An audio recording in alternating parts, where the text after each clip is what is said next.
Locke, Villain at Law, written by Christiaan Alexander Kutlik. Fade in, interior bank day. 6 masked robbers barge into an opulent bank carrying shotguns and assault rifles. Robber number 1 fires his gun into the air. The crowd shrieks. Everyone get the fuck down! Robber number 1 and 2 of his partners are going through their hostages' pockets for cash, while in the corner stands another robber with his shoulders slumped, not doing anything. The 5th robber is taking selfies with the hostages. Robber number 2 heads over to the teller. The teller immediately raises his hands in surrender as robber number 2 approaches. Give us the money! How much? How much do we want? Glass shatters as the bodybuilder, 20s, male, Guido, dressed in a Speedo and a domino mask with shader glasses over them, barges in through a window. Not so fast, hoes! It's the superhero, the bodybuilder, the tan-bed hero. He'll save us!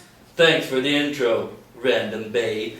The robbers run straight for the exit. The bodybuilder begins to use his power as his leg muscles suddenly enlarge to a horrifying size. He stomps the floor with his freakish legs, causing a fissure to chase after the robbers. The robbers trip from a shockwave, but the fissures fly past them, shoot up the wall and into the ceiling. It freezes halfway across the ceiling. Bro. The bodybuilder stomps the floor again, and suddenly the roof caves in. Dust and rubble and air conditioning cloud the entire bank. Robber number 1 pulls his partners up, and they escape in the smoke through the front door. Exterior bank day, and into a rusty van outside. Debris billows out from the bank, disguising the van's escape as the cops arrive in several cars. They storm into the bank and see interior bank day. The bodybuilder striking a triumphant, flexing pose on top of the rubble. Yo, did you fucking see that? I took down this old bitch with these thighs of steel. He slaps his thighs as the police approach with handcuffs. Interior van day. We see the 6 robbers again. Robber number 1 is in the passenger seat, takes off his mask, revealing Vincent Locke, late 30s, white male, imagined to be voiced by Zach Galifianakis. Robber number 2 is sitting behind Locke. What was the... Did we even get anything? I got like... We hear a phone ring. Never mind. Don't bother. Locke fishes his phone out of his pocket and answers his call. I got enough for an Xbox! Vincent Locke, New York's finest lawyer for the supernatural, the super gifted, and the extraterrestrial. Who's calling? Interior police station day. The bodybuilder is on the other end of the call using the station payphone. Yo, it's Bodybuilder. Listen, I got arrested for reckless some shit or other. Think you can help me out? Cut to opening title. Interior van day. The driver stops the car. Locke has changed into his suit. He looks out the window to see the police station. Okay, now while I'm inside dealing with a client, I need you guys to lay low. So that means taking off the obvious "we robbed a bank" masks. The crew take off their masks, revealing Justin Chang, mid-30s Asian mobster with too much stress in his life. In the driver's seat, Wassam, older teen, pimple loser, who was robber number 2. Thorson, mid-30s neo-Nazi, in the seat next to Wassam and Dallas, late teen, Steve Urkel type, and Ford, early 20s Valley girl, sitting in the far back. Ellen, you're with me on this. Oh my god, really? And if our boss calls, don't answer. Locke and Ford exit the van. Interior visitation room day. The bodybuilder sits on the other side of an empty table as Locke and Ford clear security. The room is filled with a variety of people and things such as a strange purple slug talking to a scantily clad prostitute, a man in a bee costume talking to another person in a bee costume, and a headless body being yelled at by a head in a jar. Now, I shouldn't have to mention this, but don't mention anything about the bank. What, you don't trust your trusty intern? No? They sit down in front of the bodybuilder. So, what happened with the bank? Locke slams his fist on the table. Holy shit, you already know about that? It was, on your Instagram tag? Oh, damn. Am I blowing up? Blowing up? Would you consider blowing up 200 new posts in the last 2 hours? You're viral! Sweet. Locke sighs. Interior van day. We're back in the escape van from earlier. Locke is sitting in the passenger seat. The whole hour. You spent the whole hour with our client talking about his social media? There's nothing wrong with trying to make others happy, boss. We need to talk about what happened, Locke. Because we totally slayed it! Yeah, that was for sure top 5 robberies.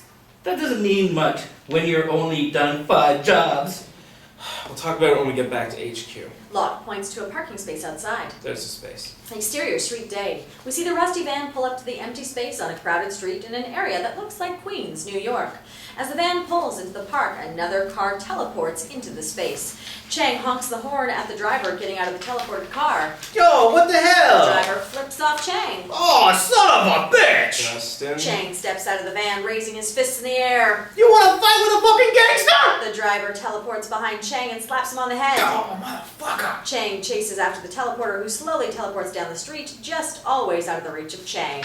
Locke sighs and takes a drink from a flask in a suit. Interior, Wassum's basement, day. The group sits around a fold-out table in a concrete basement. Anime posters adorn the walls, and a bed is pushed to a corner of the room. Locke stands at the head of the table. You guys really fucked up today. What do you mean? We got enough money to buy an Xbox. Mine for a worthy price, bigger than our other jobs. Nick, shut the fuck up about your old jobs with your fake German. This isn't some dumb redneck Nazi gang. We're trying to be a real threat. And Roger, what the hell are you doing asking how much money we needed? Just demand all of it. Locke is interrupted by an intercom in the middle of the table, voiced by the White Queen. So what y'all are telling me is that none of y'all have my money.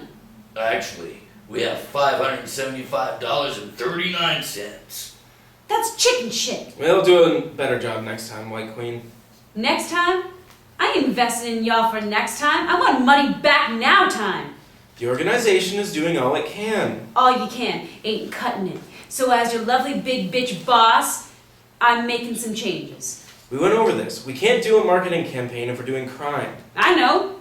What I is saying is that some of y'all bitches are going to get some training. Locke perks up. That sounds great. We need that. What's the training?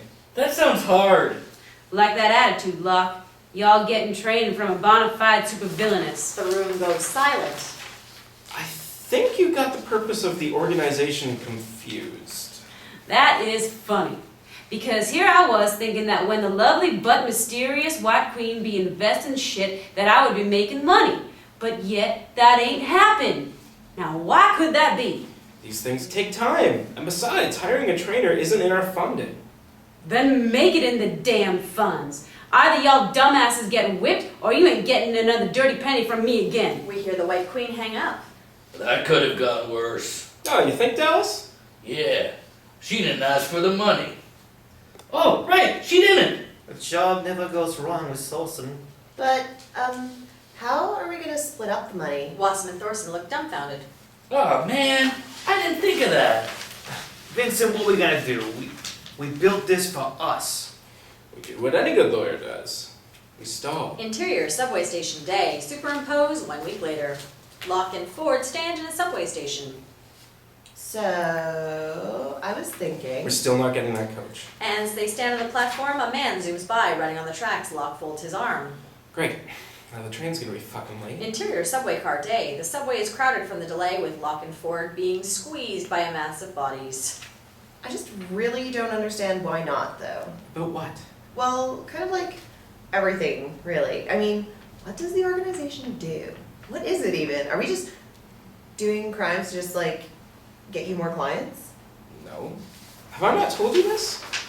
I've been your intern for only, like, a month. Less, really? Huh. Locke sighs. What the organization is supposed to be is a way for normal people to fight back against the people with superpowers. And we're doing that by becoming a supervillain business. And how do you get into supervillainy? You do crimes, like our bank robbery, until you get noticed and hired by bigger clients. The White Queen, who I still somehow haven't seen, currently funds us. To her, we're just an investment. But why? Aren't superheroes good? Good? Just look at the way the world is now. Millions of pricks suddenly have crazy powers at their fingertips, and all they do is cause trouble. All day and every day they wreak havoc, and think they're so much better than everyone. And I'm surrounded by them 24/7 because of my fucking job, and I've been for decades. I'm sick of it. Locke takes a breath from ranting. The organization is going to even the playing field for normal people, and hiring a supervillain to train us undermines that. Some people are looking at Locke like he's crazy. And, are we also, like, getting new clients or something? Why do you keep saying that? Because this whole thing with the bodybuilder. That was a coincidence. A perk. Oh, okay. But why do you still, like, work with superheroes then? Let's just say I took the wrong degree in college. Besides, it's good for getting dirt on some Heroes. Interior, court hallway, day. Locke and Ford run down a hallway where they meet the bodybuilder waiting outside a closed courtroom door. The bodybuilder is wearing his superhero outfit, but with the addition of a tie. He double fists a pair of monster cans. Yo, man, where you been? You're freaking late for my own hearing. What were you, banging some broad? Man, you totally were. Who was it? Her? Nah, man, I totally understand. Hell, I'd be late too if I was muff diving, if you know what I mean. And I mean screwing some pussy. It was nothing like that. Ew, freaking gross. I would never. No, bros, I get it. Down in the hush-hush. Speaking of hush, got any kush? Like weed? This is like my 6th monster in vodka and I'm feeling stressed. Not sure why, bros. Probably need to get a happy ending, if you know what I mean. And I mean blowjob. Speaking of which, who's your favorite porn star? Mine's Aja Akira. Pain creeps over Locke's face. He swings the courtroom door open inside the judge and the prosecutors. The bodybuilder is loud enough for them to hear his rambling. That broad can take dicks in her ass like a motherfucking champ. I mean, not even gay porn stars can get that many dicks in their asses, you know what I mean? The judge and the prosecutors are clearly perturbed. Is there some kind of draft? Yo, Your Honor! Whatever it is, I didn't do it. Interior, courtroom, day. The bodybuilder, Ford, and Locke sit before the judge. Across from them is the prosecutor and his client. Would the prosecution like to present their case? Your Honor, the defendant, a Mr. the Bodybuilder, recently attempted to stop a robbery in one of our branches. During the battle, Mr. the Bodybuilder caused much damage to the bank. The entire building collapsed. The bodybuilder yawns. Now, neither the bank or any of its associates asked for Mr. the Bodybuilder's assistance during the robbery, nor did he appropriately handle the situation, even letting the robbers get away with $575.39 after destroying the bank. Therefore, we feel he must pay us for the damage he caused to our bank, totaling approximately $1 million. What does the defense have to say about these allegations? That is bullshit! I stopped the robbery! No, you didn't. Let me handle this. Your Honor, I would like to state that the prosecution has not presented evidence in indicting that the bodybuilder was at fault. For all we know, it was the robbers who caused the damages. I'm glad that was brought up. Our cameras clear up any ambiguity about the bodybuilder's involvement in the matter. The prosecutor takes out an iPad and opens a video. Close up on the iPad, the video shows the bodybuilder standing before the robbers. We see him stomp on the ground, causing the fissure. The camera shakes, he stomps again, and the roof collapses. The footage cuts to black. Clearly, the bodybuilder's reckless use of his powers caused the collapse of the bank. Well, fuck you then! I could have just let them take the money. Would that have been better, huh, bro? Locke reaches for a flask in his pocket and takes a swig. Exterior, courthouse day. Ford, Locke, and the bodybuilder stand outside the courthouse. The sun is beginning to set. I proved my point pretty damn good, huh, Locke?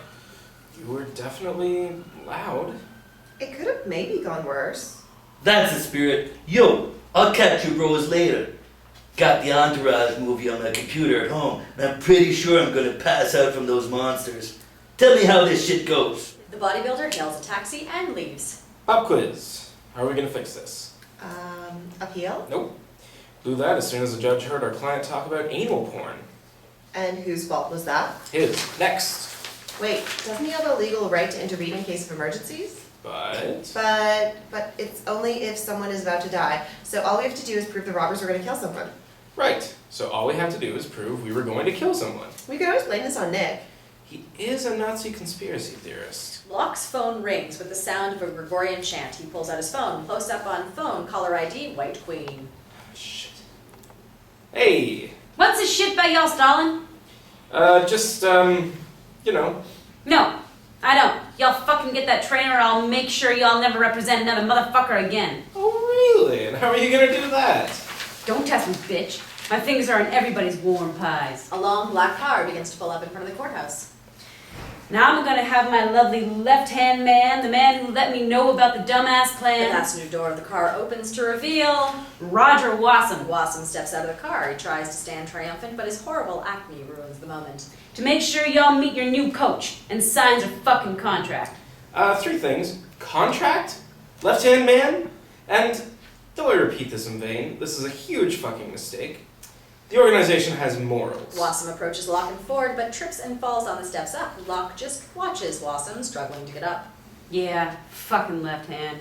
It's Satanist and shit. It's also the hand I use to pleasure myself. It's why people say right hand more.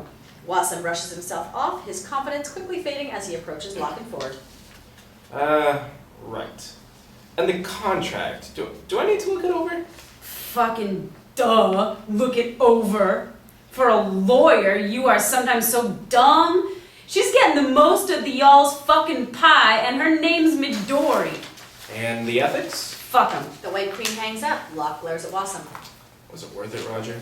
Sure was. Left-hand man isn't so bad of a setup. Oh my god, Roger. You got a promotion? We need to celebrate. He got it by tattling on us. Roger, you didn't. Afraid I had to. I'm loyal to my boss, like a knight is to his king. Wassam then bends down and takes Ford's hand. Or his queen. Ew. Vincent drinks from his flask. He heads for the car. Whatever, Aragorn.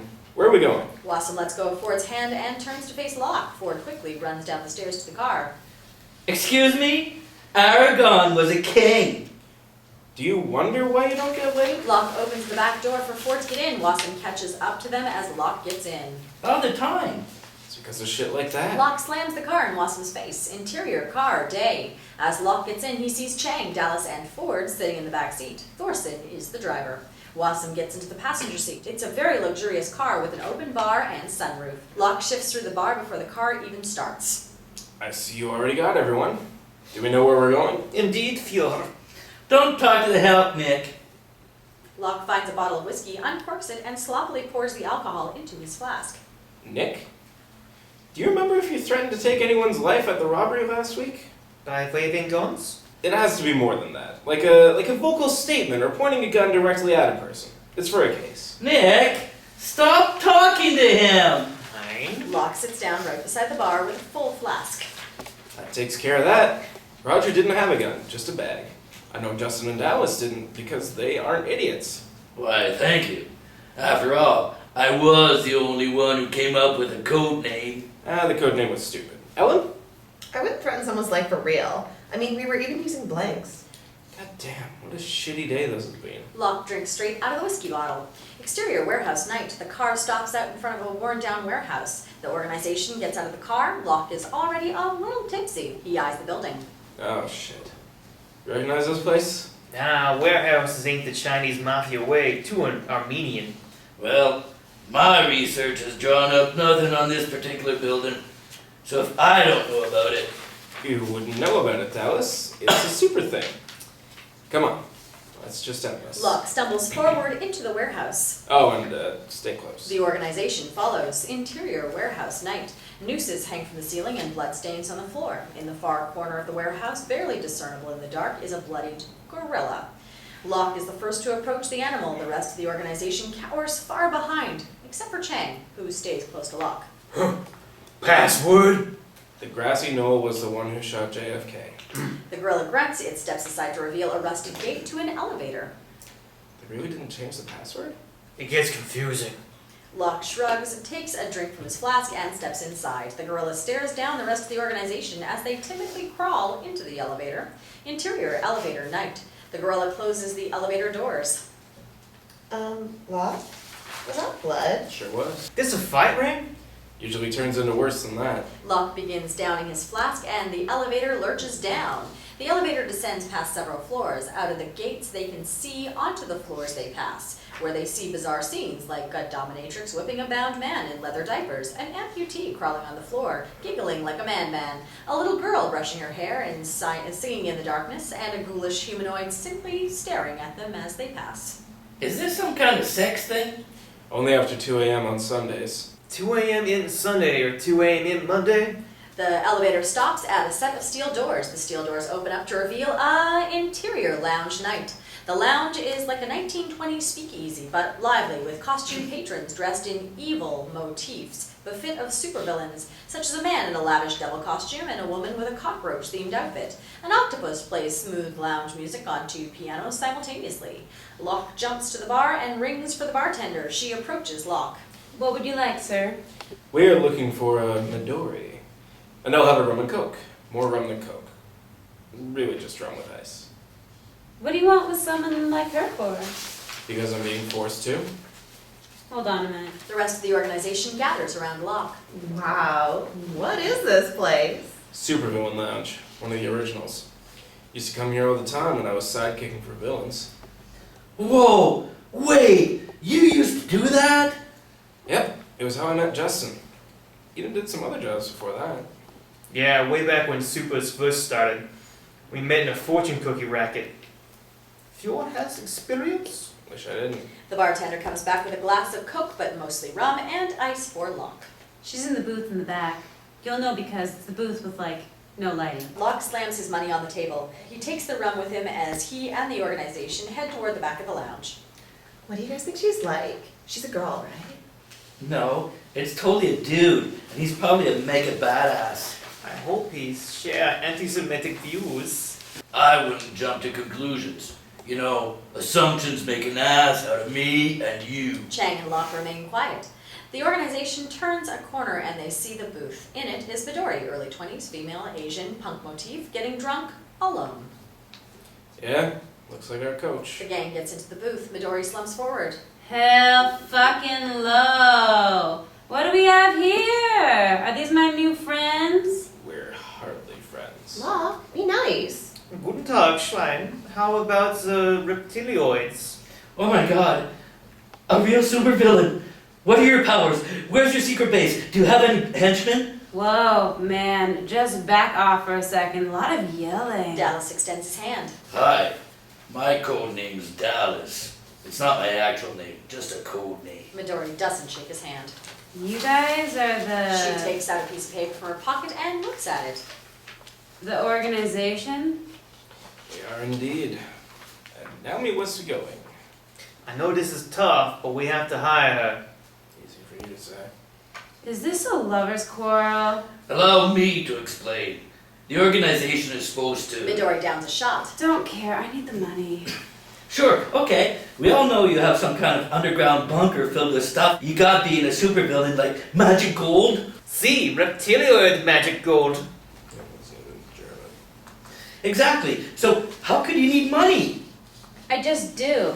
How could crime be so slow? Fuck off! Are we singing this shit, or am I gonna have to kill you? No. Come on. I need to make something clear first. Locke takes a drink from his glass. This is my thing. You don't get to change that. You are not the boss of this. You do nothing. Do I get paid? Only because I have to. Alright. Really? Aren't you gonna put up a fight like every other super? Fuck, man, Hollister that inferiority complex. Doing nothing and getting paid sounds fucking great to me. Just to interrupt, but would it hurt to train us sometimes? Midori takes a stack of papers out of her leather jacket and pushes them towards Locke. I'll do whatever. Just fucking sign already. Locke takes a pen from his jacket, he presses the pen against the front page, and takes a deep sigh. There's a contemplative look in his face as he stares at the blank lines, waiting for his signature. Chang places a hand on Locke's shoulder. Locke takes one more drink and signs the paper. Midori slams the table. Fucking alright! Shots for everyone! Everyone at the table cheers, except for Locke and Chang. We did the right thing. You'll see. This will work out all better. We'll see. Locke takes another long drink. Fade in, interior courthouse day. Locke and Ford are sitting in the defendant's bench, hungover. The bodybuilder is asleep next to them. May I ask if the defense's client is ready? We really don't need him, Your Honor. This seems pretty shut. Very well. Now I'd like to review the evidence so far before we make a full decision. The judge's voice fades out as Locke stares off into the distance, no longer paying attention. Next to him is Ford, playing on her phone. Locke decides to do the same and flips through Instagram. Close up on phone as Locke flips through Instagram, he sees several of his friends' accounts. Thorson's picture catches Locke's eye.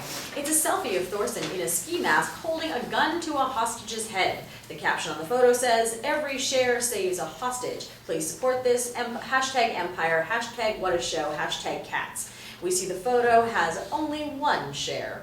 Locke begins to smile. The judge slams his gavel, waking Locke from his daydream. Am I going to have to ban phones in this hearing? Your Honor, they shouldn't even be on their phones.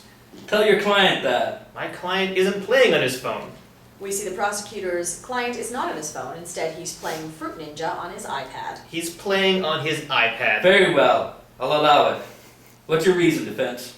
I was just pulling up evidence for my defense. Evidence? Yes, Your Honor. May I approach the bench?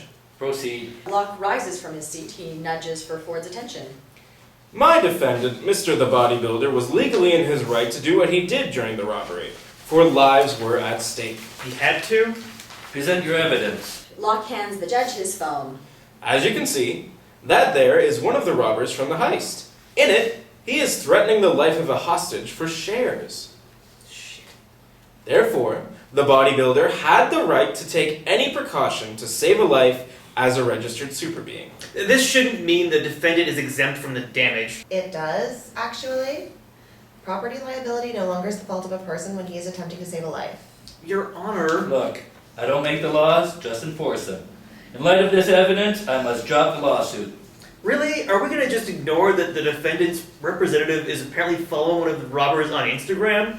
Take it up with the police. I'm just here for litigation. The judge gets up and leaves, taking a briefcase with him. Case dismissed. Peace. He makes peace signing and leaves. The prosecutor and his client pack their things as well. The prosecutor gets in Locke's face before he leaves. You know that was a bullshit move, Locke. Take it up with the government. My client is in the clear. Locke points to the sleeping bodybuilder. For now. We'll get a whole team of litigators coming after your client. Tell him to sleep tight. The prosecutor fumes as he leaves. His client, still playing on his iPad, follows closely behind. Locke and Ford share an exhausted high five. You did There's it! an awkward silence. Locke and Ford get up. I really need some Advil. Me too. My head is pounding. The two of them head out of the courtroom, but Ford stops Locke and points at a still sleeping the bodybuilder. What about him? I don't care about him. Do you? Not really. Let's go. Locke and Ford exit, leaving the sleeping the bodybuilder. Fade out. The end.